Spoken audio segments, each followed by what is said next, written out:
So I have made 3 Elisa blouses.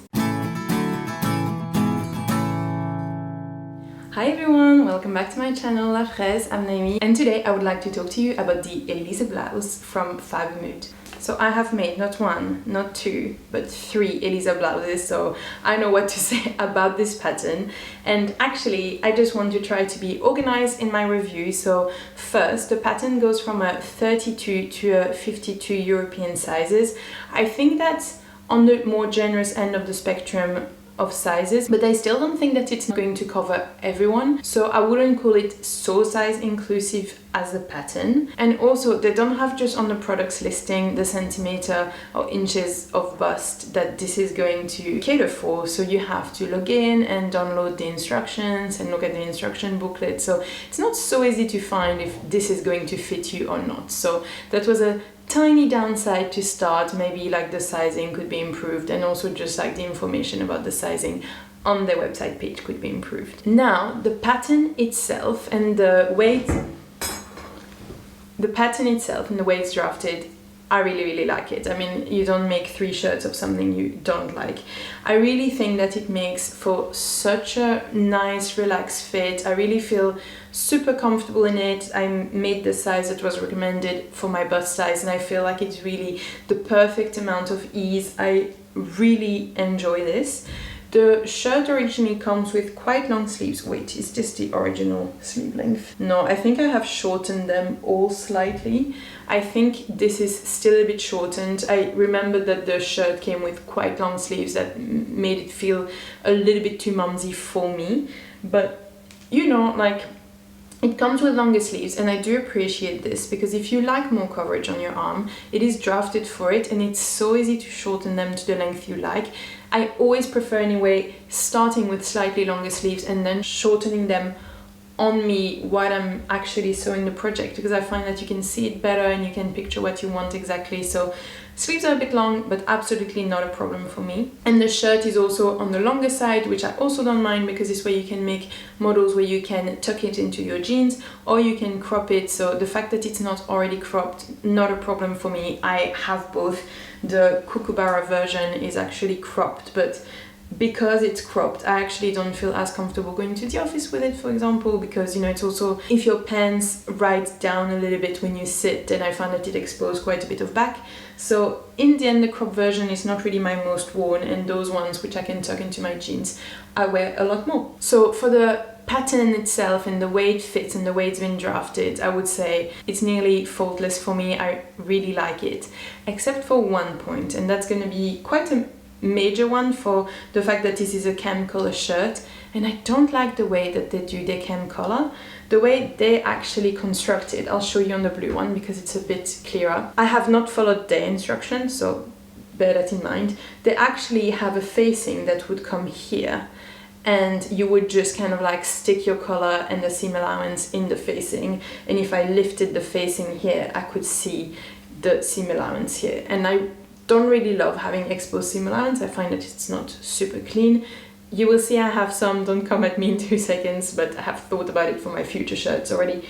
But I find that it's cleaner, this neat line that's like, it's all enclosed, and I just like it much better than having a facing and everything hiding underneath the facing. I find that the facings always flap. What if it's like standing up on your neck and you haven't realized? I just don't know why you would do a facing. I find it a bit lazy as a way of drafting the pattern, in a way to have planned for a facing. Hi, it's Editing Noémie, and I am wearing actually one of my Elisa blouses, so it shows how much I love them. I was just thinking about the facing. Maybe if you have an overlocker and you make a really neat overlocked edge, you would mind the facing a little bit less than I do, because I just zigzag.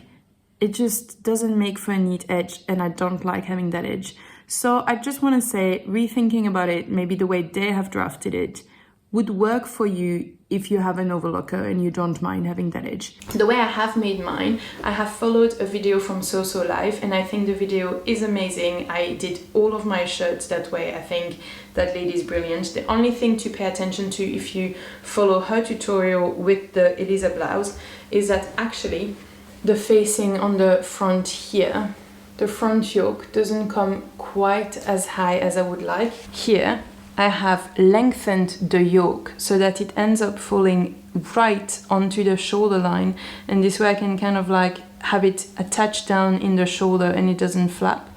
Otherwise, if you don't lengthen it like I have done, it would come here and kind of like stop awkwardly here, and that I don't really like. Obviously it's not a problem if you use the facing like they are doing, but because I did another version, I like that it reaches all the way to the shoulder line. So just a little note to lengthen this a little bit. As you can see in this first one that I have made, it doesn't reach all the way to the shoulder seam, so I have to have it down. I have an extra little sewing line here. It's not really a problem, but if it reaches your shoulder seam, you don't have to have that. It's much nicer. And in a tutorial for the Gilbert top by Ellen's Closet, I've seen that they actually even turned this part, the facing inside, turned it fully and sewed everything down, and I think I might like this even better for the future, because now there's still quite a lot of raw seams everywhere inside of my shirts, and I think the fewest raw seams there are, the happiest I am.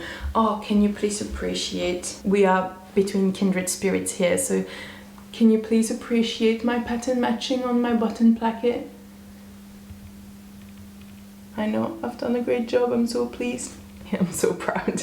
Sorry, it's not the topic today. We're not talking about the fabric, we're talking about the pattern. So in the way they construct the pattern, that's the only major comment I have to make. The fact that I would not have done a facing and that I prefer the construction as seen in the video from So Live. I'm not going to try to explain it the way So Live does it, because she has a whole video that's amazing, so I'll invite you to go and watch her video. But the short of it is the seam allowance of your collar goes up inside the collar all the way here, and here you clip the seam allowance, and the seam allowance goes then down inside the yoke here. So the seam allowance goes down here but up here, and you kind of like clip it so that it goes both ways. Quite genius. You need to go and watch a video to fully get it. Hi, Editing Noémie again. I just wanted to say, I also want to integrate into those pattern reviews a quick point about how customizable this pattern is. And this one, I've really been happy with it. You can obviously crop it or not. You can crop the sleeves or not. If you are a bit skilled with drafting, you could even make a long sleeve shirt from it. You know, you could make a very simple cuff that doesn't have button or anything fancy. Just make sure that it's wide enough so your hand can go through. So you could definitely make something nice work with this and not even need to buy a pattern for a long sleeve shirt, and use this one as well.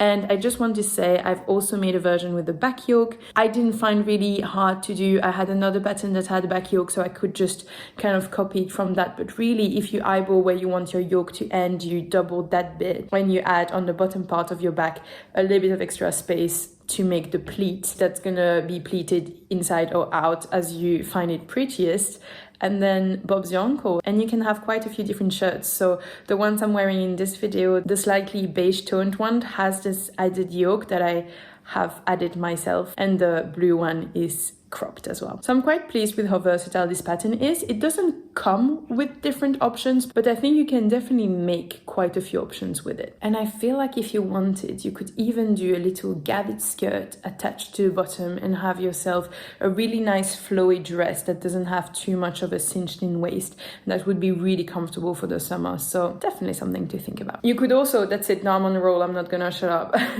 You could also do one of those faux shirts where you have kind of a button placket but you don't have the button, and you just sew everything shut, and that's even easier. And because those shirts are so wide, you don't need to undo the button to get in and out of them. So also an option. Maybe you remove the buttons. So one last thing I want to say about this pattern is that the instruction booklet, I don't know what's wrong with them, but I just hated it. And I don't often have like quite strong feelings about an instructions booklet, but really it's just nothing's clear, the drawing don't really make sense. I just got so confused and stressed. So I ended up watching instructions for another camp color shirt and just following those instructions, with those pattern pieces, because honestly the instructions for Fibre Mood really such a pain. And I also find that in my Agatha dress that I have from them, that just The instructions are not really clear. I never thought that I would have so strong feelings about the booklet, but really it doesn't work for me.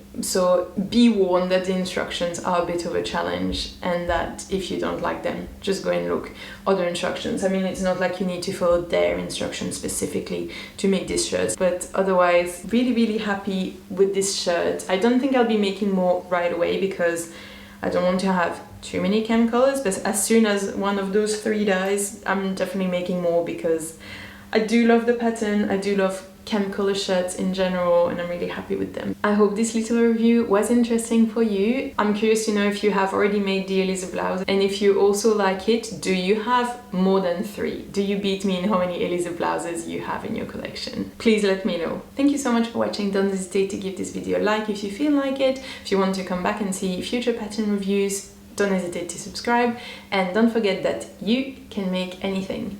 Bye!